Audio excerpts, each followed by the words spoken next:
completely different. And now, something completely different. Hey yo, motherfuckers. I'm ready killing. Yeah, something like that. Hey, show your ass. Yo, static crackles, Hoppe on the air, spilling radio secrets, man, he don't care. Airing out the closet, skeletons in pairs. DJ drama, he's the one who dares. Program director, scheming in the back room. Payola playlist, rigged like monsoon. Fake callers on the line, they rehearse too soon. Truth hits harder than a baseline boom. Radio snitching, Hoppe spitting the truth. Pulling back the curtain, exposing the booth. No more lies, no more disguise. At the end of every quarter, we have this segment to begin Happy Hour. And now, it's not that I want to have this segment, but it's just something that I want to cover because everyone else in radio is afraid to cover it. I have worked at Cox Media Group, iHeart twice, Beasley twice, including currently. It's my favorite company. I'm not just saying it. And then Salem, which is just mean propaganda. And I guess I worked at iHeart in Milwaukee, but I was more of a contractor. Anyway, here's the thing, ladies and gentlemen, boys and girls. When I was a kid growing up, all I ever wanted was to be on iHeartRadio, Clear Channel. I dreamed of being on Kiss FM. Dreamed of doing that. Then I got to kind of live out my dream at WMMS in Cleveland, even though it was a weird time. But it's still, I got to work at WMMS. And then all I ever wanted was to do nights at FLZ. I wanted to shake up the area. Just like how Bubba the Love Sponge shook up the area in the 90s. And Joseph Carvalho, that no-talent loser, Nepo baby douchebag, C-blocked me. But I don't think it would have been the best fit with my edgy style anyway. But oh boy, would I have taken over FLZ at night. Because it's so exciting hearing the same, Doja Cat song. Well, iHeartRadio, the company that never, lets go of the programmers that do the wrong decisions. They get their bonuses. The company that never does less artists at the music festival to maybe save money. No, they always take it out on the people who actually care about radio, being the DJs that are getting up at 3 a.m. and doing 7 other shifts. In Allentown, Mike Kelly is out at B104 after 2 decades. In Anchorage, Casey Beer is out after 23 years.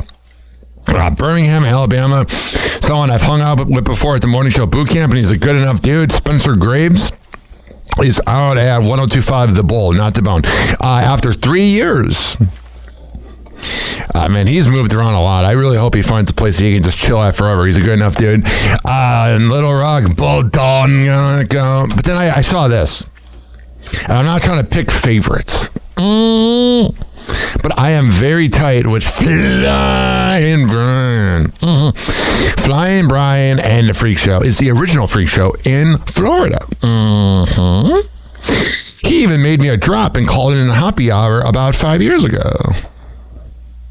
Hey, it's Flying Brian from The Freak Show at 105.5 The Beat in Fort Myers, and you're listening to Happy Hour with Ryan Hoppe. And I woke up this morning and I saw this post and it made me so sad because he's not listed yet on Radio Insight's list of people that got laid off. But, ladies and gentlemen, boys and girls, let me read you the post Brian Jameson put up, which any radio station would be lucky to have him. Now, he's a nice guy, so he kept it very nice and politically correct. I would have been a little different after a quarter century of kicking ass and being the king of Fort Myers mornings. He says, after 25 years at 105.5 The Beat and working with iHeartMedia in Fort Myers, I was informed that yesterday was my last day. It has been a lot of fun and I hold no ill will towards the company. Better man than me. I was a number on a page and it wasn't personal. In 25 years, I survived countless layoffs and downsizing and I've been grateful for that.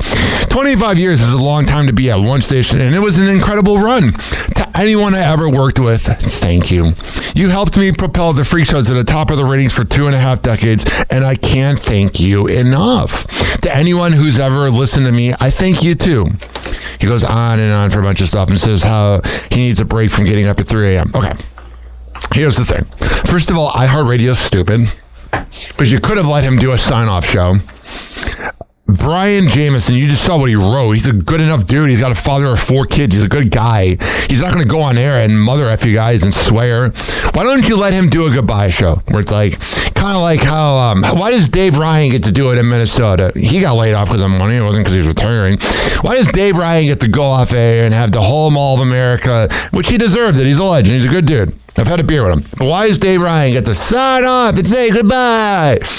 And Brother Weeze, even though that was a controversial day, gets to say goodbye to Radio 95.1. But someone like Flying Brian, who got up every day at 3 a.m. and put on top quality radio when he didn't have to, after they screwed him over by getting rid of one of the most underrated females in all the media, being Brittany Gonzalez, that badass saved my job about 11 years ago.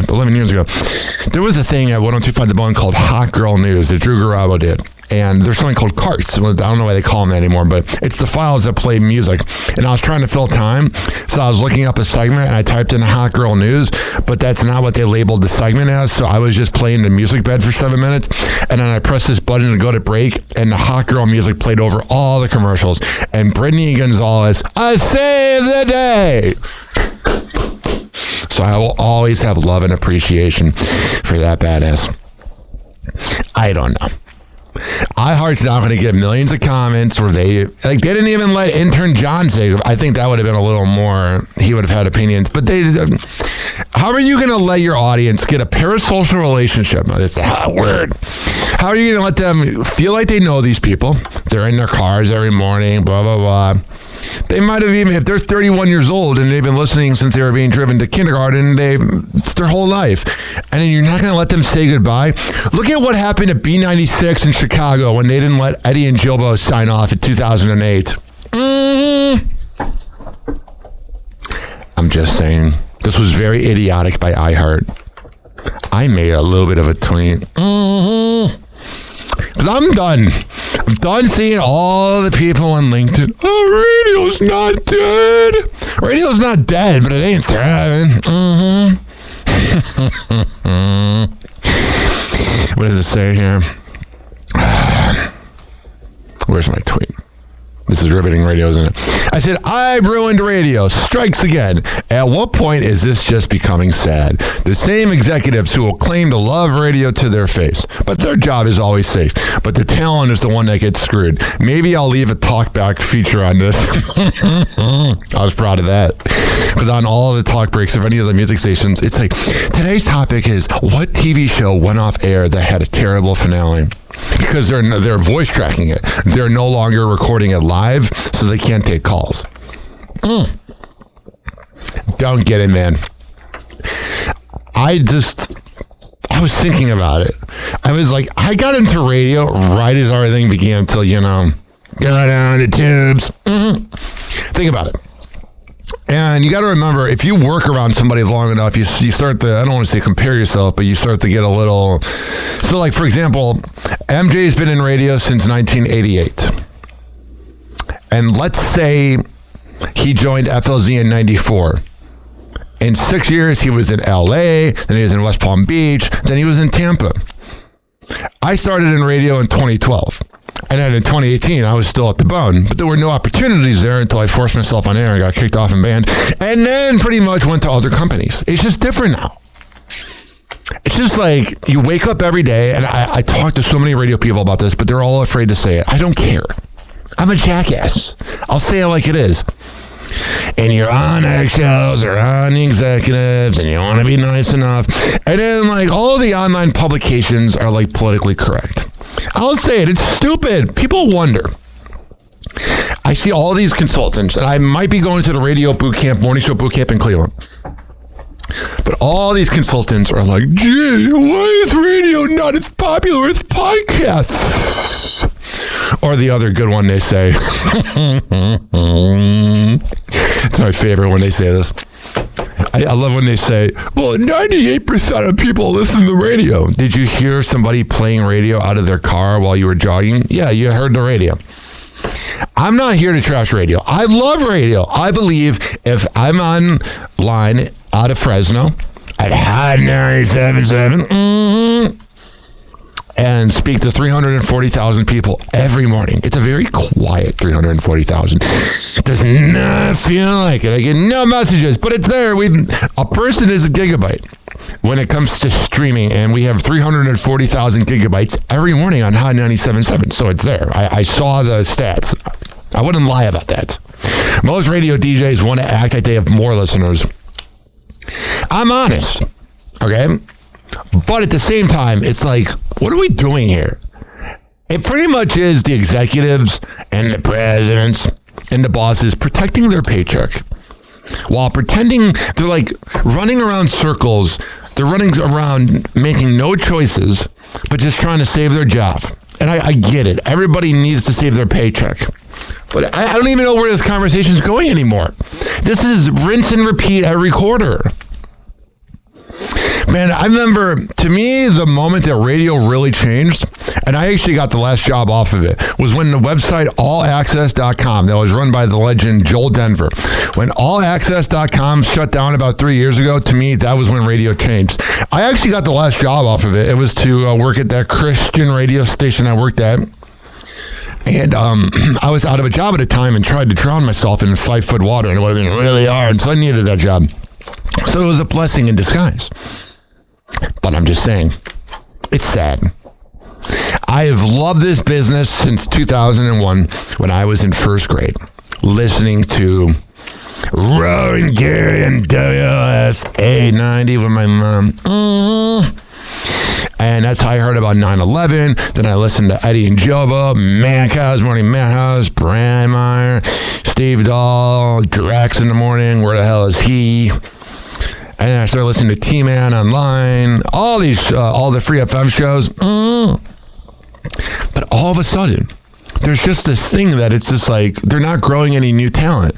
Because I would say, Call Her Daddy's a radio show. I know it's technically a podcast, but I don't know. Radio, you have a chance. But you got to let people talk more than 2 minutes and 59 seconds. I know you have that super PPM meter where you can't talk more than 3 minutes. But radio shows that do well are the ones that are given breathing room to talk. But whatever. What do I know? It wasn't like I was number one from 10 to 11. And stirred up the area. Until John Brennan shut that down. Happy Hour.